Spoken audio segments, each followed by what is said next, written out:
मागील भागात आपण पाहिलं लीलाबाई, ममता आणि मीनाक्षी नयनाबद्दल प्रणीतला भडकवून देत होत्या. प्रणीतचा राग अनावर झाला आणि त्यानं नयनाला एक जोरदार झापड मारली.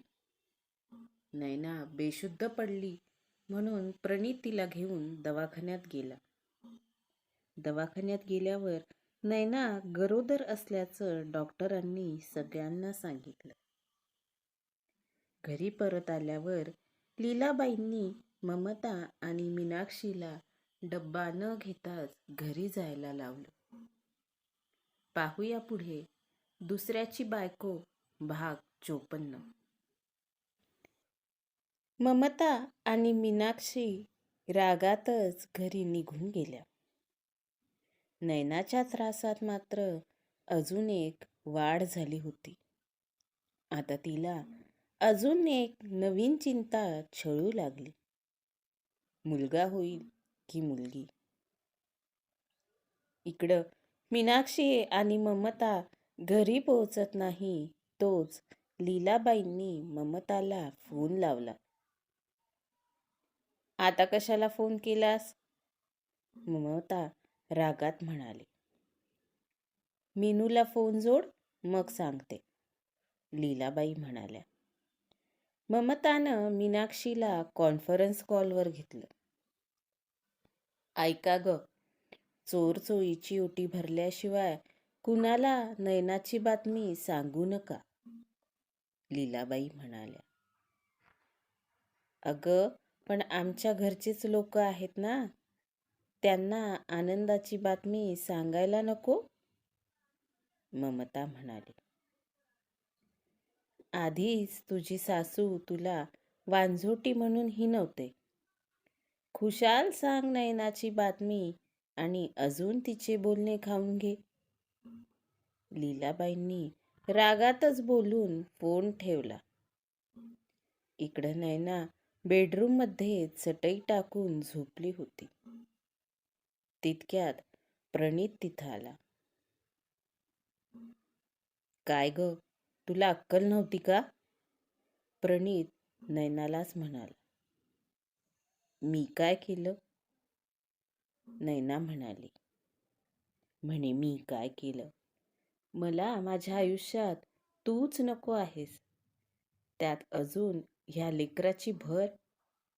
मी आताच सांगून ठेवतोय हा, मला हे मूल नकोय. कधी, कुठं आणि कसं खाली करायचं ते तुझं तू बघून घे. आणि मी एवढं सांगूनही तू ह्या लेकराला जन्म दिलास ना, तर त्याचं सगळं काही करायची जबाबदारी तुझीच असेल.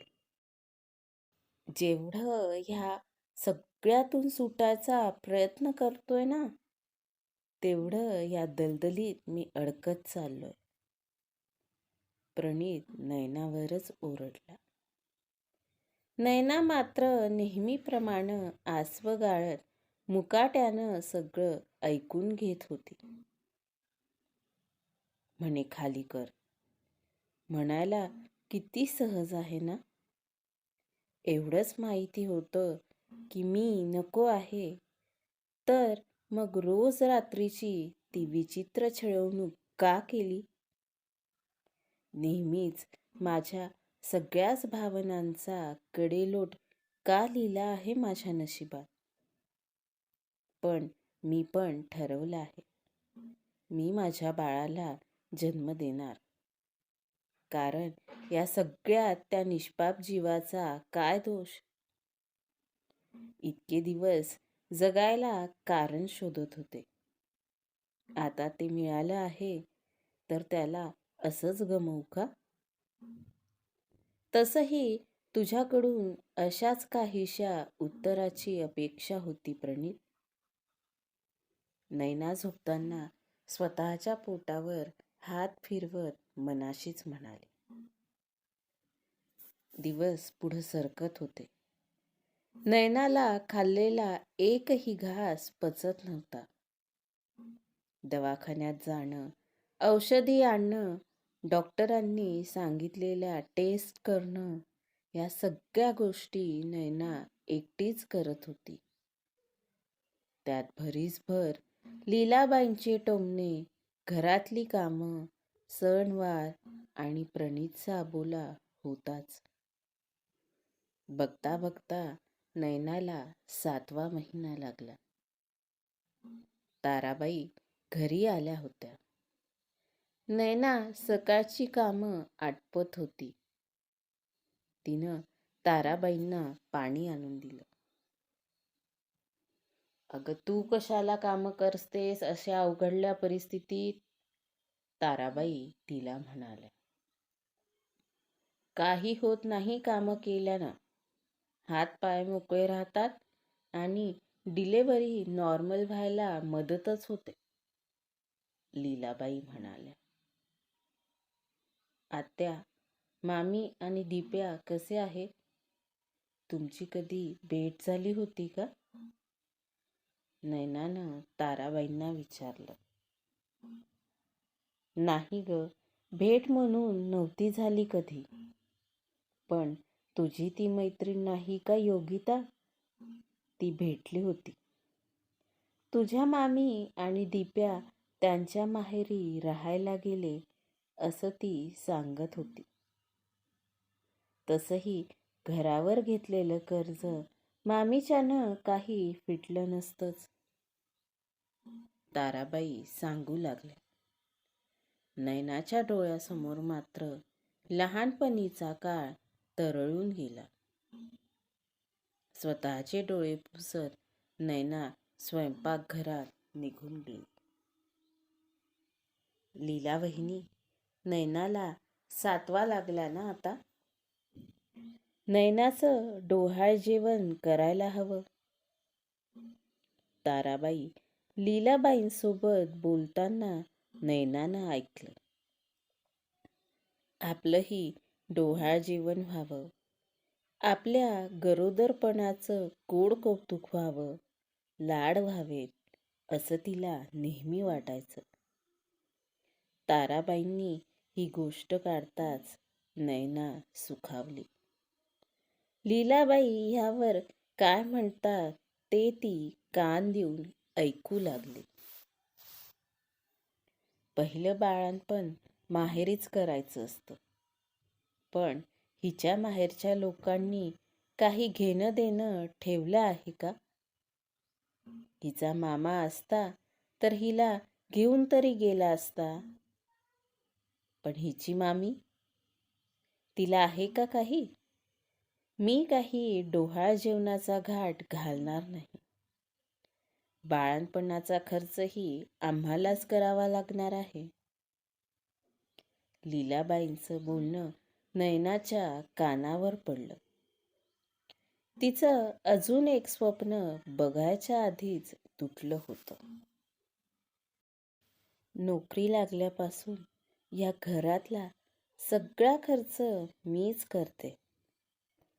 प्रणीतनं तर घर रिनोव्हेशनसाठी आणि गाडीसाठी लोन काढलं ही बाब समोर करत घरात पैसे देणंही बंद केलंय. मी मात्र काटकसरीनं पैसे वाचवून ठेवलेत. आताही माझ्या डिलेव्हरीचा खर्च सहज निघेल माझ्याच पैशातून. अजून किती स्वप्न धुळीला मिळवायची बाकी आहेत. आयुष्यात अजून किती तडजोडी बाकी आहेत. नैनानं देवासमोर दिवा लावला आणि ती देवाजवळ बोलू लागली. आजकाल तोच एक आधार होता तिचा. बघता बघता नैनाला 8वा महिना लागला. एक दिवस सकाळीच नैनाच्या पोटात दुखायला लागलं. सासूबाई, आज पोटात दुखतंय. तिनं उठल्या उठल्या लीलाबाईंना सांगितलं. दुखत असतं असं अधेमध्ये. 8वा लागला ना तुला आता? बाळाच्या हालचाली वाढत असतात.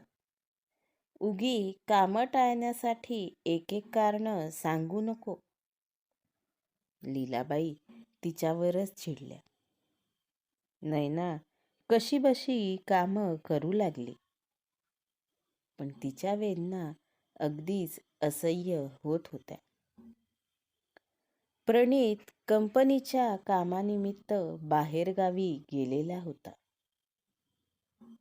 नैनाच्या वेदना मात्र हळूहळू वाढतच होत्या.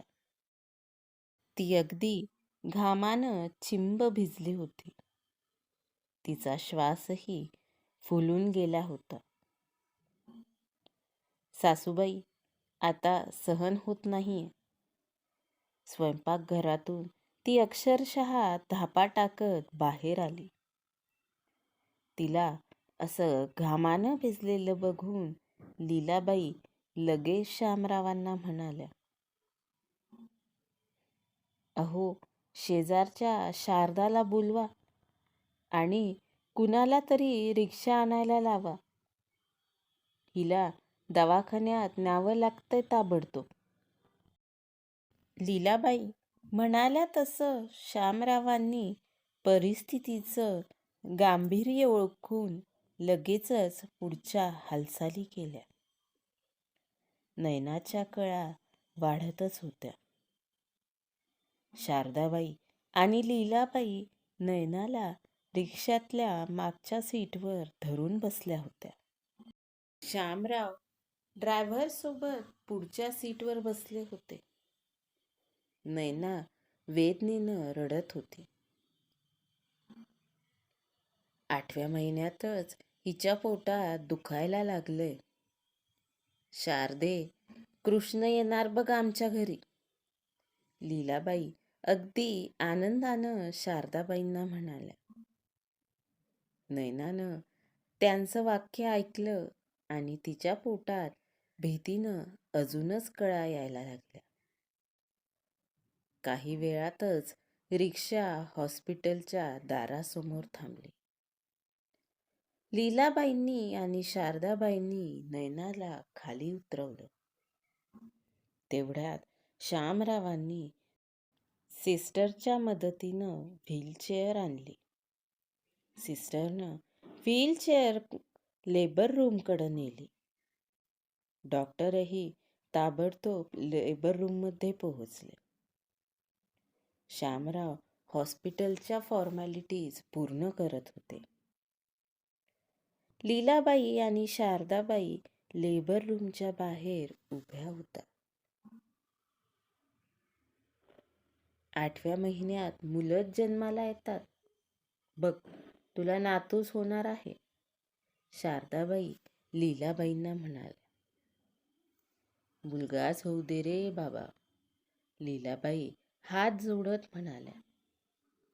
शामरावांनी तोवर प्रणीतला, ममताला आणि मीनाक्षीला फोन करून कळवलं. ममता आणि मीनाक्षी थोड्या वेळात तिथं पोहोचल्या. लेबर रूममध्ये नेल्यानंतर काही वेळातच नैनानं एका बाळाला जन्म दिला. एका मऊ सुती कापडात बाळाला छानसं गुंडाळून डॉक्टर बाहेर घेऊन आल्या. डॉक्टर मॅडम, काय झालं? लीलाबाई त्यांच्याजवळ गेल्या. अभिनंदन आजीबाई, नात झालीये, लक्ष्मी आलीये, डॉक्टर मॅडम म्हणाल्या. लीलाबाईंचा चेहरा मात्र खरकन उतरला. काय होईल पुढं? पाहूया पुढच्या भागात. आजचा भाग कसा वाटला कमेंट करून नक्की सांगा. धन्यवाद.